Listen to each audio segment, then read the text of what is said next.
She was the poor scholarship girl nobody wanted to sit beside. He was the rich, proud boy everyone feared. Their story started with public humiliation, but nobody knew that the same boy who rejected her in class would soon become the one person she could not forget. If you love emotional stories filled with tension, heartbreak, and deep romance, like this video right now, subscribe and comment your country or city below. We would love to hear from you. Chisholm Okafor was 19, very beautiful, and trying hard not to let her fears show. She stood beside her mother at the gate of one of the most expensive private universities in the country and felt like she had entered another world. Everything around her looked too polished, too bright, too expensive. The buildings were grand. The cars parked near the entrance looked like they belonged to politicians and billionaires. Even the students looked different. Their clothes were sharper.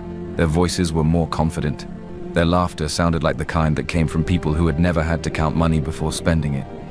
Beside her, Grace adjusted the strap of her handbag and smiled at her daughter. Mama, you really don't need to follow me inside. I can manage. Manage what? Your first day in this kind of school? I'm not a little girl anymore, Mama. I know, but you're still my daughter. I know you mean well. Then let me mean well in peace. Chisholm smiled a little, though her stomach was tight with nerves. You'll be late for work. I know. I only wanted to see you enter first. A mother does not stop being a mother because the child says she is grown. Grace looked toward the grand buildings and sighed with tired hope. After this, I have to go and meet my employer. She said they have arranged a place for us to stay in their house, so I need to go and settle everything before evening. A place for us? Yes, staff quarters. It will help us save rent for now. It is a blessing. Staff quarters? I know it is not perfect, but it is help, and right now help is a blessing. Chisholm wanted to feel happy immediately, but the word staff quarters sat strangely in her chest. Still, she did not complain. Her mother had worked too hard to bring her this far. It's good, Mama. Thank you. Grace touched her cheek softly. I know everything is new, moving to a new town and all, but it is a fresh start. Just breathe. You will be fine. Chisholm nodded and forced a small smile. I know, Mama. But inside she did not feel fine at all. She had always used words to understand life. When things hurt, she named the pain in her mind. When people confused her, she tried to describe them quietly to herself until they made sense. It was how she survived. It was how she had survived the years after her father died. Her mother was hope wrapped in tiredness. This school was beautiful without kindness. The students were money, perfume, and distance. She kept those thoughts to herself. She did not want to stress her mother. Grace had already carried too much since Chisholm lost her father years ago. She had gone without comfort, without rest, without complaint, just to make sure her daughter had food, books, and school. Grace squeezed her hand one last time. Be yourself. Chisholm looked toward the shining buildings again. That, she thought, might be the problem. Call me if you need anything. I will. Go well, my daughter. You too, Mama. Grace stayed until Chisholm entered the main building, then left to make arrangements for the new accommodation her employer had offered. When Chisholm entered the classroom, conversation dropped. Not fully. Just enough for her to know people were looking at her. The lecturer, a middle-aged man with a calm face and sharp eyes, looked up from the front. You must be the new transfer student. Yes, sir. Chisholm Okafor? Yes, sir. He nodded and looked around the room. For a second, she thought he might ask someone to shift. Instead, he pointed to the back row. There is a free seat there, beside Chidi Eze. What? The class reacted immediately. What? Seriously? The scholarship girl? Beside Chidi? Whispers spread across the room like a small fire. Chisholm followed the lecturer's hand and saw him. Chidi Eze. He was handsome in a quiet, expensive way. Clean haircut, calm face, sharp jaw, crisp shirt, cool eyes. He looked like someone who had grown up being admired and obeyed. The kind of boy people watched without meaning to. Right now, he was watching her like she was a problem. Chisholm walked toward the empty seat. Before she reached it, Chidi spoke. Sir, she can't sit here. And why not? Chidi did not even look embarrassed. She will be a distraction. A few students laughed. Heat rushed into Chisholm's face, but she kept walking. She refused to stop. If she stopped now, the shame would bury her. The lecturer's voice hardened. That is enough. Miss Okafor was top of her class in her previous school. It's okay, sir. No. Go on. Chidi gave a dry smile. With all due respect, sir, where she is coming from and where we are now are not the same. The lecturer removed his glasses slowly. And yet she may still do better than you. Sit properly, Mr. Eze. A small wave of laughter passed through the class, and Chidi's face changed for the first time. Not much, but enough. He leaned back without another word. Chisholm sat down beside him, keeping her back straight and her face calm. But inside, the words she usually used to protect herself disappeared. His rejection had cut deeper than she wanted to admit. The class went on, but she heard almost nothing. After the lecture, 2 girls approached her in the corridor before she could even leave. One had bright eyes and a gossiping smile. The other seemed friendlier but just as curious. You actually sat beside Chidi Eze, and you survived. Should I celebrate? Maybe. You don't understand. No girl easily gets close to him. He is like a king here. Every girl wants him. That irritated Chisholm more than it should have. Well, I don't. The girls blinked. Chisholm was still hurt from what happened in class, and once she started speaking, she did not stop. I don't find bullies attractive. He is arrogant, cold, fake, and acts like he's above everybody. If you ask me, he just looks isolated. And honestly, kind of pathetic. Silence. The girls' faces changed at once. Chisholm knew before she turned that someone was behind her. Go on. A male voice said quietly. You were saying I'm lonely and pathetic. She turned and saw Chidi standing there. Her stomach tightened. Let's go. Yes, please. Next time, read the room before you open your mouth. The 2 girls vanished, as if they had never been there. Next time, don't behave like exactly what I described. For a second, he looked surprised. Then one corner of his mouth lifted. Not in amusement, in warning. You talk too much for someone who just arrived. What? And you think too high of yourself for someone who did nothing to earn basic manners. He stared at her for a beat, then gave a small nod like he was storing the moment away. You'll learn. I'm not afraid of you. You should be. Then he walked off. Chisholm watched him go and pressed her lips together. She had made an enemy on her first day. A rich, arrogant, dangerous one. By evening, her life became more complicated. Her mother came to meet her after classes and shared the good news with tired excitement. The family I work for has given us accommodation. We'll stay in the staff quarters inside their compound. It will help us save money. It is good, Mom. God has remembered us small. And it was good. She knew it was. But when they arrived, she almost forgot how to breathe. The house was massive. It did not look like a home. It looked like money had built itself into walls, glass, and polished floors. The compound was wide. Cars stood like decorations. Security men moved quietly at the gate. The garden looked too perfect to be real. Chisholm stared. Mama, this is not a house, it is a museum. Grace laughed, despite her tiredness. Behave yourself. A butler named James came to welcome them and led Grace away to discuss something about her duties and their room. If you will come with me, my madam, I'll explain your duties and show you your room. Chisholm, wait here for me. Chisholm stood still for a moment. Then her eyes caught a doorway down the hall.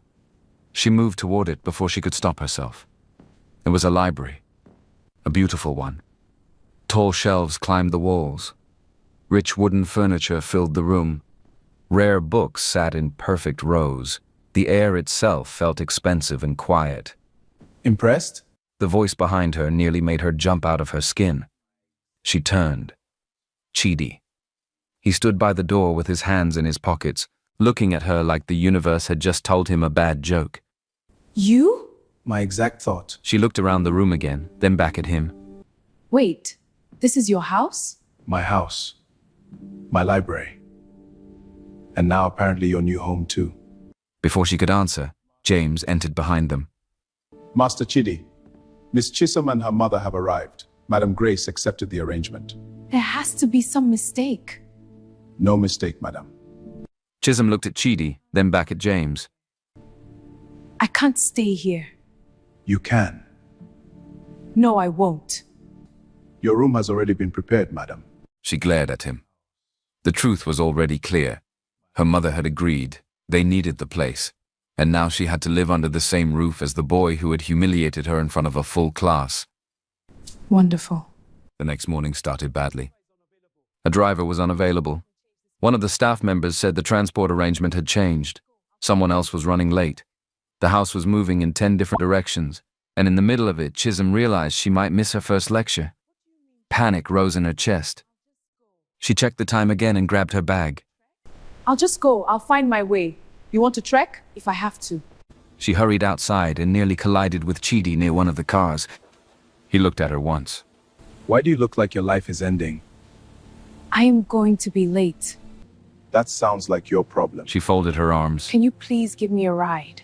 He looked at her for a moment, then opened the back door of the car. Not for her, but to take something out. No. Her face fell before she could hide it. He shut the door and added, If we arrive together, the whole school will make noise. They already talk too much. So that's all you care about? I care about avoiding drama. but something in his tone did not sound as cold as his words. Chisholm stared at him, frustrated. You are unbelievable. I hear that often. I'm not surprised. You shouldn't be. I'm leaving. That is obvious. She turned and began walking away before she said something worse. Behind her, she heard him call one of the drivers sharply and mention her name under his breath, but she did not turn back. By the time she got to literature class, she was tired, annoyed, and still angry with him. The lecturer began a discussion on a famous novel and asked the class what they thought about the ending. To Chisholm's surprise, Chidi spoke, and when he did, the whole room listened. His opinion was dark, sharp, and intelligent. The ending is not tragic because people suffered. It is tragic because the truth came too late to save anybody. By the end, everyone is stripped down to weakness. Not dramatic weakness, human weakness, disappointment, self-deception, the kind of truth people avoid until it ruins them. Very interesting. He spoke about the ending like someone who had thought deeply about disappointment, truth, and human weakness. There was nothing lazy in the way he spoke, nothing shallow. For the first time, Chisholm saw something behind the arrogance. When the lecturer asked if anyone disagreed, her hand rose before she could stop it. I disagree, sir. The room turned. Even Chidi looked at her. Chisholm explained her view carefully. She challenged his opinion without insulting him.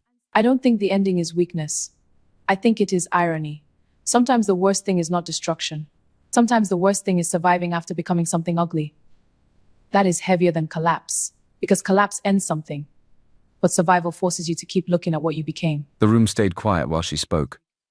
When she finished, the lecturer nodded with clear approval. Very good. Both of you. Both of them? A few students exchanged looks. Nobody usually challenged Chidi openly. Nobody usually spoke back to him and kept their dignity. For a long moment, Chidi said nothing. Then he looked at her fully, not like she was a burden, not like she was a mistake forced into his space, but like he was seeing her properly for the first time. Something changed in that moment. Not peace, not friendship, but something close to interest. And for the first time since she entered that school, Chisholm felt it too. Rivalry, pride, annoyance, wounded ego. And beneath it all, the beginning of something neither of them understood yet. But this new beginning did not stay quiet for long. By the next morning, the whole school had created its own version of what happened in class. That's her. The one who begged to sit near Chidi. I heard she nearly cried when he rejected her. I heard she already likes him. By break time, some students were saying she had already confessed feelings to him. Chisholm stood in the corridor, holding her books too tightly, while two girls whispered near the staircase and looked at her with open interest. This is so stupid. She muttered. A girl stepped up beside her. She was slim, lively, and had the kind of face that always looked ready to laugh, even when she was serious. My name is Sharon Wosu. And before you ask, yes, everybody is talking. None of it is true. I know. But this place does not run on truth. It runs on the version people enjoy most. And you enjoy this too? A little. And I also know nonsense when I see it. You're strange. That is not an insult in this school. Maybe not. Come on, if they want to gossip, at least let us give them boring material. You really are strange. That was how Sharon became Chisholm's first real friend in that school. Still, friendship did not stop the gossip. If anything, it got worse.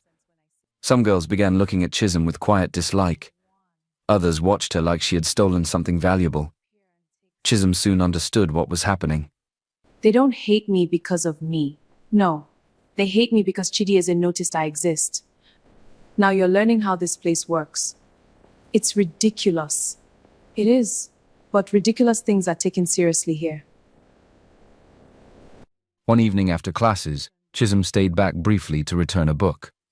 By the time she finished and tried to leave, the hallway was almost empty. She pushed open the nearest door, stepped inside, and heard the click behind her. Her hand froze on the knob. She turned sharply and pulled at it again. Locked. Hello? Who is there? Open the door. This is not funny. Can anybody hear me? Only silence answered her. Her heart began to beat harder. She knocked, then banged, then called louder. Nothing. By the time the door finally opened much later, her throat was dry, and her eyes were hot with anger. 2 cleaners passing that side had heard the noise and let her out. She stepped into the corridor, shaken and embarrassed, only to hear a laugh from behind one of the pillars. Then, dirty water came crashing over her. It soaked her hair, blouse, skirt, and books in one cruel splash. The smell hit her a second later. A small group of girls burst into wicked laughter and scattered before she could catch any of them. Chisholm stood there dripping, too shocked to move. Then she heard footsteps. Chisom? It was Chidi. He had probably been looking for something or someone, but the moment he saw her, his face changed. The lazy pride disappeared. What remained was something harder and more human. She took one step back, dizzy with shame, and her wet shoes slipped on the floor.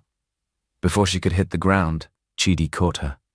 For 1 second, she was in his arms, smelling rain, cologne, and the dirty water on her own clothes. His jaw tightened.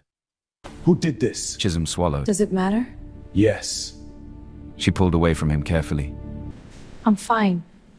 No, you're not. It was the first time she had heard real anger in his voice that was not aimed at her. Students had started to gather at the far end of the hall. Chidi saw them and took off his blazer without hesitation. He draped it over her shoulders. She stared at him. Then he said quietly, "I'm sorry." Chisholm blinked. "What?" "I said I'm sorry." That shocked her more than the water. She searched his face for mockery and found none. For the first time since she met him, Chidi looked disturbed. Not embarrassed for himself, disturbed for her. He guided her away before more people could crowd around. He did not say much after that, but Chisholm felt the change. Something had shifted again. After that day, the difference between her world and the world of the rich students became even clearer. Not because anyone explained it to her, because life kept showing her. The school has approved the international academic tour for selected top students. My dad already paid. I'm definitely going. It's expensive, but it's worth it. Chisholm knew her mother could never afford. Students around her complained about flight times, hotel choices, and whether Paris was more boring than last year. Chisholm laughed with Sharon about it on the surface. The flight time is annoying this year. I swear, if the hotel is the same one as last time, I'm not excited. Must be hard. Imagine suffering in 5-star hotels. You're wicked. Sharon laughed, but her eyes softened. You wanted to go? Who wouldn't? I just don't have the kind of money that travels for fun. Don't pity me. I wasn't pitying you. I was judging the universe. That evening, she went downstairs to the back kitchen to look for bread, and found Chidi already there in a plain t-shirt, opening the fridge like he owned the country. She stopped. Do rich people not have people to do this for them? Do scholarship students not know how to greet? Good evening, Your Majesty. Better. She looked at the food on the counter. You are really making food yourself. I'm capable of survival. That's shocking. What do you want? Bread. You came all the way here for bread? Yes. Some of us don't eat imported air and pride. His mouth twitched. Then she noticed a brochure on the counter for the school tour. You're not going. I've gone too many times. Too many times? He leaned back. When you've seen the same fancy buildings, eaten the same expensive food, and listened to the same fake educational speeches every year, it gets boring. She stared at him. That is the most spoiled thing I've ever heard. It's also true. She shook her head, half annoyed, half amused. Wow. He looked at her properly. You wanted to go. Maybe. But wanting and affording are different things. For a moment he said nothing. Then he handed her the bread. Take it and go before your speech about class struggle starts. You are very annoying. And yet you keep talking to me. Good night, Chidi. She left the kitchen smiling before she could stop herself. Heavy rain fell 2 nights later. The kind that made the whole house sound full of water and memory. Most of the staff had gone home earlier and could not make it back through the flooded roads. By evening, the house was short on hands and dinner became a small problem. Grace was helping somewhere else. James, the butler, was trying to keep things in order, and Chisholm found herself dragged into the kitchen again. James looked relieved when he saw her. Miss Chisholm, thank God. We need something simple for dinner. Why me? You can cook, can't you? A little. Good. Then tonight, a little is enough. Before she could protest, Chidi walked in, took one look at the confusion and said, Forget cooking. I'll sort dinner. Chisholm folded her arms. Of course. Rich people always solve things with money. And poor people always complain about the solution. An hour later, dinner arrived from one of the few places still open in the rain. They ended up eating in the kitchen because it was easier. The meal was simple, but the moment stayed with her. They argued over the food, over how he spent money too easily, over whether fries belonged beside rice, over whether he had any useful life skills apart from looking expensive. This food is too expensive for something this ordinary. You complain even while chewing. And you judge money too emotionally. Fries beside rice is a crime. Fries belong anywhere they want. That is the most unserious thing you've said today. And yet you're still eating. Chisholm tried not to laugh too much. Chidi tried not to look pleased when she did. It was awkward. It was funny. It was warmer than anything between them had a right to be. Later that night, the rain became heavier. The sound of it pulled something old and painful out of Chisholm. She had gone to her room, but sleep would not come. The thunder cracked through the dark, and suddenly she was no longer in that house. She was younger again, in a smaller apartment far away, her father on the floor, her mother screaming his name, her own hands shaking as she tried to call for help. Rain outside, no light, no quick help, no miracle. Her father had suffered a stroke that night. Help came too late. By the time morning came, her life had already changed. After his death, everything slowly fell apart. The job, the home, the comfort she thought would always be there. She and her mother had returned with grief, little money, and no choice but to begin again. By the time Chidi found her, she was crying quietly in one of the downstairs sitting rooms, arms folded around herself. He stopped at the door. Chisholm? She quickly wiped her face. I'm fine. He did not insult her. He did not argue. He only said, Come. Too tired to fight him, she followed. He took her to the library. The room was quiet, warm, and safe in a way the rest of the house was not. For tonight, you can think of this place as yours too. Why are you being nice? Don't ruin it. Chisholm sat down slowly. He did not force questions out of her. He only stayed. After some minutes, she spoke anyway. My father died in a storm. He had a stroke that night. I was there. My mother was screaming his name and I was trying to call for help. But help came too late. By morning, everything had changed. After that, my mother carried everything. She carried grief, money problems, survival. Chidi listened. Truly listened. When she finished, he walked to a cabinet and brought out a chessboard. She blinked at him. Seriously? He set it down. You need distraction. I need sleep. And yet here you are. You are very annoying. You've mentioned that. That was how they spent the rest of the night. Talking a little, falling silent a little, learning chess in between grief and thunder. That one is the bishop. Why does it move like that? Because life is unfair. You say that like you enjoy it. I enjoy winning. I noticed. Move your pawn, You're bossy. and you're still playing. Chisholm did not know when comfort had started growing between them, but by morning, it was there. And that was when Serena Balogan arrived. Serena was beautiful in a polished, careful way. Her hair, clothes, voice, and smile all looked expensive.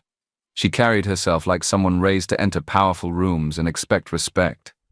Chisholm first saw her standing in the main sitting room with a small travel bag, speaking to James as if she had every right to be there. Then Chidi came downstairs, saw her, and stopped. What are you doing here?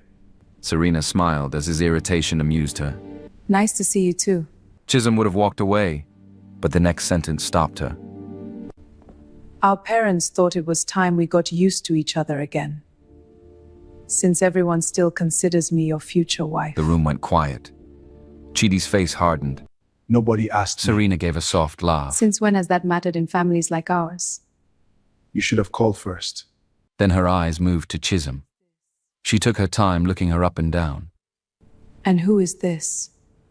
Oh, Before Chidi could answer, Serena's mouth curved in a cruel smile. Let me guess. The poor girl. Chisholm went still. Serena stepped closer, lowering her voice just enough to make the insult feel personal. You should be careful not to confuse kindness with belonging. Houses like this are full of people who pass through. Staff. Guests.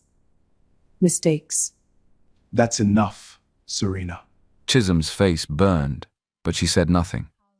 She did not need more than that to understand the message. In Chidi's world, there was already a plan, and she was not in it. After Serena arrived, the gossip at school turned poisonous. Now students were whispering that Chisholm was not just living in Chidi's house, she was working there. A poor maid, a desperate girl sneaking around his room, a shameless scholarship student trying to trap a rich boy. Sharon was furious on her behalf. This is Serena. It has to be. Maybe. Maybe not. Don't do that. This matters. Chisholm tried to act like it did not matter, but it did. Then one afternoon she received a message telling her to come to one of the unused music rooms urgently. The message looked normal, familiar even. Come to one of the unused music rooms urgently. Who sent this? It looks familiar. Let me just check. She went. That was her mistake. When she entered, nobody was there. Then her phone stopped working properly. Strange notifications, missing messages, and when she stepped back outside, the corridor was already empty and the rain had started heavily. She turned just in time to see Serena at the far end of the walkway, protected by an umbrella, smiling. The message had been a setup. Serena. You set me up. By the time Chisholm understood fully, she was stranded in the rain, soaked, humiliated, and too shaken to think clearly. Then a voice called her name. Chisholm! Chidi. He ran toward her without caring that the rain was drenching him too. When he got close enough, he looked from her face to the dead phone in her hand and then toward the direction Serena had gone. His expression changed. Did she do this? Chisholm tried to answer, but her throat tightened. Chidi pulled off his jacket and wrapped it around her shoulders. He touched her arm, then her face, checking quickly if she was hurt. Talk to me. She gave a small, shaky You laugh. sound worried. I am. That silenced her. For a moment, the rain was the only sound between them. Then Chidi said softly, I'm sorry. Again? Yes. Why? Because this should not have happened to you. again that word. Again from him. The time he had broke something open. Not pain. Not anger. Something deeper. Chisholm looked up at him. At the boy who had first wounded her pride. Then slowly became the person who kept finding her at her worst moments. And before either of them could retreat into sarcasm, the distance between them disappeared. The kiss was not sudden or wild. It was quiet, trembling, real. It felt like all the unspoken things between them had finally found one simple place to go. When they pulled apart, both of them were breathing like they had crossed a line they could never fully uncross. We shouldn't have. I know.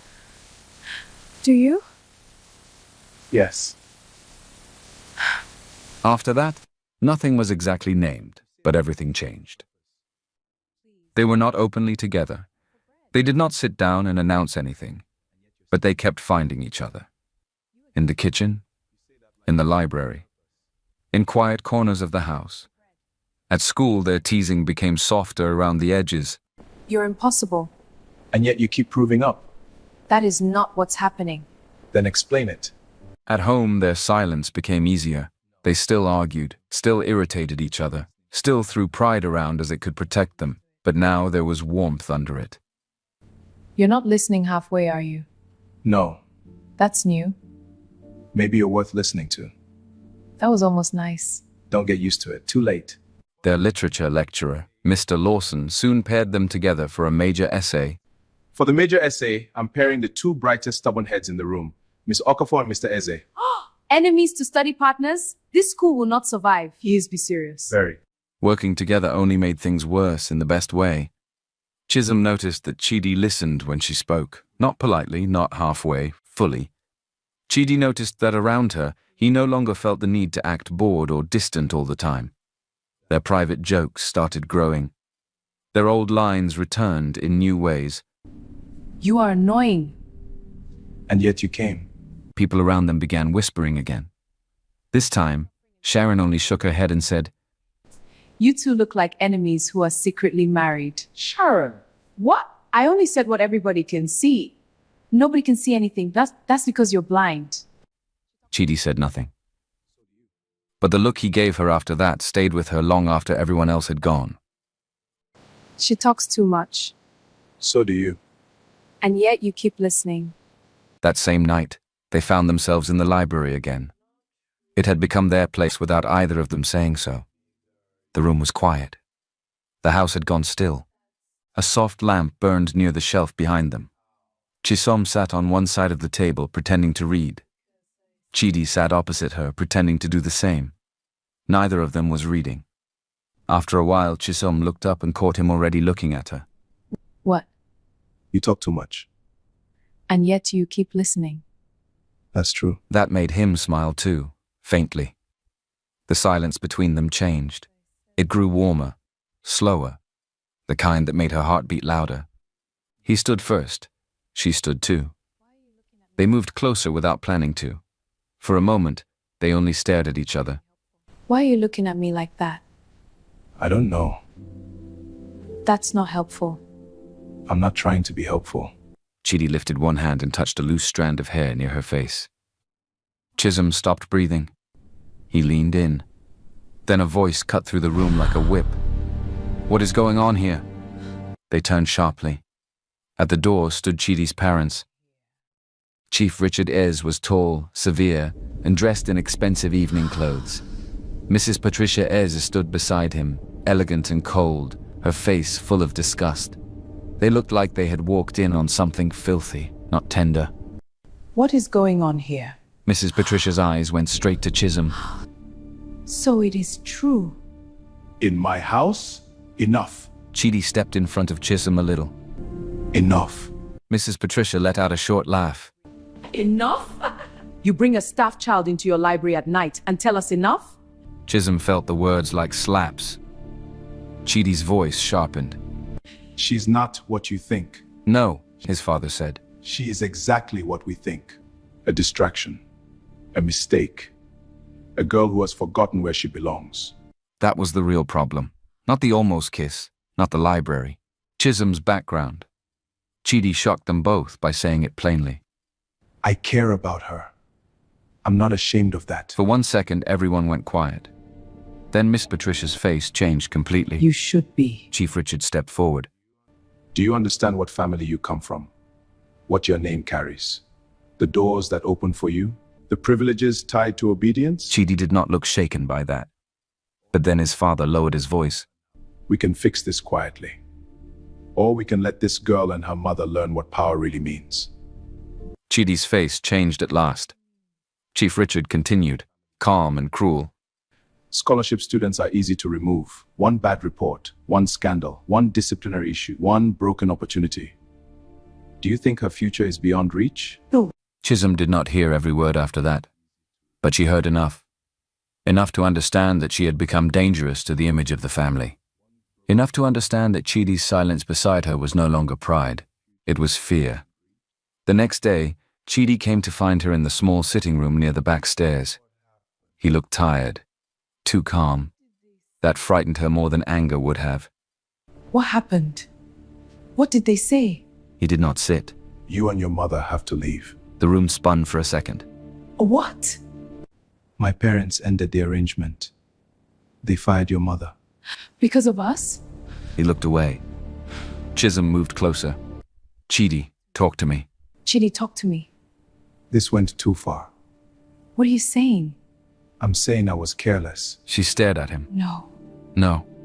If I go against them, I lose everything. Money, trust, access, power. We can survive without all that. My mother and I have survived worse. We can figure it out. That was when he did it. That was when he chose cruelty because it was the only knife sharp enough to push her away. He gave a cold little laugh. You really don't understand. Chisholm went still. This was never going to last. You were a distraction. That's all. Her face changed, but he kept going. You never really belonged in my world. You live in the staff quarters and think that means something changed? It didn't. It was temporary. You were temporary. Chisholm shook her head slowly. Stop. But he did not stop. I was bored. You were different. That was interesting for a while. But you cannot compare to the life I was born known to. That one broke her. He saw it happen and still forced himself to continue. You and I were never equal. You just forgot that. Tears filled her eyes, but she refused to let them fall in front of him. The worst part was that she could still see the boy she loved somewhere inside the cruelty. She knew he was hiding behind it. But Pain did not care about hidden things. Pain only heard the words. She nodded once, because speaking felt impossible. Then she walked away. Not dramatic, not loud. Broken, humiliated, betrayed. After that, school became harder. Not because people stopped talking, because they did not. Serena still moved around campus like she had already won. She smiled whenever Chisholm passed, and sometimes her words were soft enough to sound kind to outsiders while still cutting deep. Other students were different. Some pitied Chisholm, some judged her, some watched her the way people watched an accident after it was already over. Chisholm stopped trying to explain anything. Instead, she wrote. She poured everything into words because words had never failed her the way people did. Their literature lecturer, Mr. Lawson, praised the joint essay she and Chidi had written before everything collapsed. When it was time to present part of it to the class, Chisholm stood at the front and read in a steady voice. Some stories begin with conflict, soften into curiosity, and end in pain. Some people meet as enemies and leave as wounds. Not every love story fails because love is absent. Some fail because fear is stronger. The room was quiet when she finished. Even the students who enjoyed gossip could not laugh. That was excellent. Wow. Thank you. Soon after, something unexpected happened. A respected publishing house called Whitestone Press contacted Chisholm. Hello, is this Chisom Okafor? Yes, speaking. My name is Mrs. Binta Cole. I'm a senior editor at Whitestone Press. We've been reading your work. We would like to offer you a long-term contract. Chisholm thought she had heard wrong. The financial terms were shocking, too generous, almost unbelievable. And there was more. I'm sorry. Did you say long term? Yes, the financial terms will be sent to you formally. There is also an anonymous sponsor. Someone has quietly supported your writing and believes deeply in your future. Who? I'm afraid I cannot tell you that. Chisholm sat on her bed after that call, confused and grateful and unsettled all at once. She did not know who would do such a thing. She did not know that at that same moment, in another part of the city, Chidi was sitting in an office telling Whitestone's legal advisor one thing only. She must never know it's me. Are you sure? Yes, just make sure she gets everything. By then, we finally saw Chidi clearly from the other side. He had not moved on. He was not relieved. He looked like a man punishing himself every day. He funded Chisholm's literary future from a distance because it was the only way he knew how to love her without putting a target on her back again. He believed staying away was protection, even if it felt like losing air. At home, his parents pushed harder. Serena's family was brought closer. Plans for a major family gala began. It would also serve as a public engagement announcement. Serena noticed enough to grow suspicious. One evening, she found Chidi staring too long at a newspaper mention of Chisholm's rising writing career. You still love her. You don't even know how obvious you are. Chidi did not answer. Fine. That's answer enough. Serena's face hardened. She had no intention of losing the life she believed belonged to her. Not long after that, Chisholm earned an interview opportunity for a prestigious writing and academic program abroad. It was life-changing. I heard. That is a serious opportunity. Yes, sir. You earned it. Don't let fear touch this one. I won't, sir. Good. Grace cried when the email came. Sharon screamed and nearly fell off a chair. Even Mr. Lawson looked proud in that quiet teacher way. But the night before the interview, Chisholm disappeared. She had been on her way home when men intercepted her and forced her into a car. She was frightened, confused, and powerless. They took her far enough to delay her, rough enough to scare her, but their instruction was simple: keep her away. When Chidi heard she was missing, he knew immediately that something was wrong. He started asking questions, following calls, pulling at threads only people like him could pull. Chisholm was later found injured by the roadside and taken to a small clinic. The doctor on duty, Dr. Seyi Afolabi, treated her and told her a stranger had brought her in. A stranger brought you in, made sure you were safe, then left before you woke. She panicked the moment she checked the time. My interview. Breathe first. I missed it. No. Someone already contacted them. Your writing samples were sent. They moved it to tomorrow. Chisholm stared at him. Who? He shook his head. I don't know. But we knew. Again, Chidi had reached into her life without letting her see his hand. Soon after that, he vanished from her world completely. When the term ended, he was gone from school, gone from public life, gone from everything Chisholm could reach. 5 years later, Chisholm Okafor became one of the most respected young writers in the country. Her books were loved because they felt honest. Her words had pain in them, but also beauty. People said her stories understood the things most people were too proud to admit. During one television interview, the host, Maya Daniels, smiled and asked, Why do you write love with so much pain and truth? Because once I loved someone who changed the way I understood both. It was enough to make the audience sigh. Not enough to tell the whole truth. She had built a life, a career, a name of her own. But emotionally, one part of her had never really left that library. Eventually, success gave her something she had wanted for years: the courage to ask for one thing. There's one thing I want.